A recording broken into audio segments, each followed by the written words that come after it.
I am taking my morning walk and reflecting on something that I listened to yesterday, an interview between Lewis House and the late great Kobe Bryant. And he asked him, what is it like when you lose? How do you feel when you lose?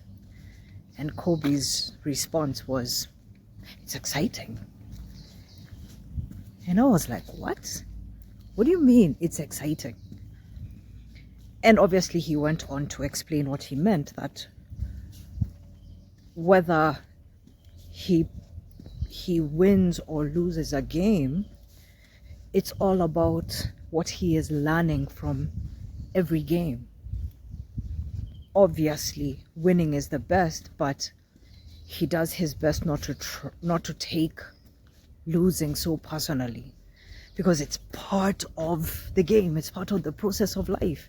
You will win some and you will lose some, so it just makes so much more sense to learn from every process. And that's why he said that after every single game, he watches every game, every recording, and he watches himself and he watches what he did, where he did well and where he didn't.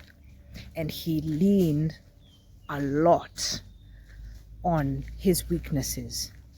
Those were the things that he would take the most note of. And I thought that is so different from the way so many of us operate, especially me. We like to avoid our weaknesses. We don't want to talk about them. We don't want to notice them. And because of that, we don't get better. And that is obviously very, very much attached to our egos. We don't want to look stupid. We don't want to embarrass ourselves. And so we avoid our flaws. We avoid taking notes and being aware of our weaknesses. And the way people like the late Kobe used to see it, it's like, bring it on. If this is what my weakness is, then I want to take notice of it. I want to do something about it. I want to correct it. I want to get better. And what I personally took from that is detach your ego from your weaknesses. Detach your ego from your failures. See them as potential, really, really important lessons that we can pick up and use, because our failures bring up really, really important lessons. They are actually the things that show us the most visceral things about ourselves. And if we just decided to just take those experiences and say, okay, I messed up here, and what can I do about them? What can I do about it? What can I learn about it? What can I say about myself that I'm faltering in, that I can correct? And try not to take it personally. Try not be defensive.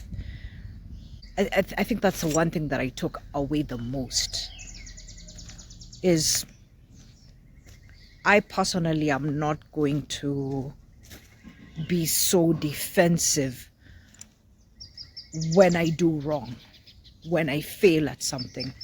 I'm also not going to sit there and look for reasons why it didn't work out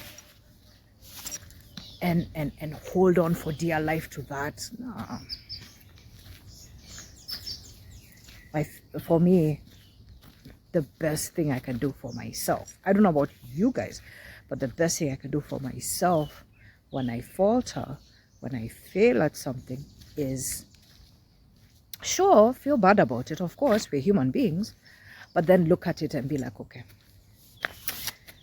what can I do about this now? It didn't work out the way I thought it would, and I'm not happy with that, but there's still a lesson here. And I'm going to look at it that way. I'm going to look at it as a positive thing, because it showed me what I did wrong. So how can I make it right?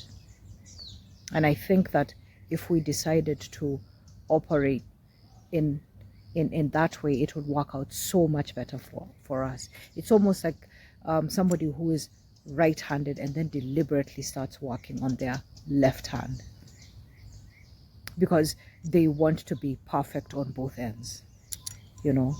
And I think that's what excellence is about. That's what excellence means.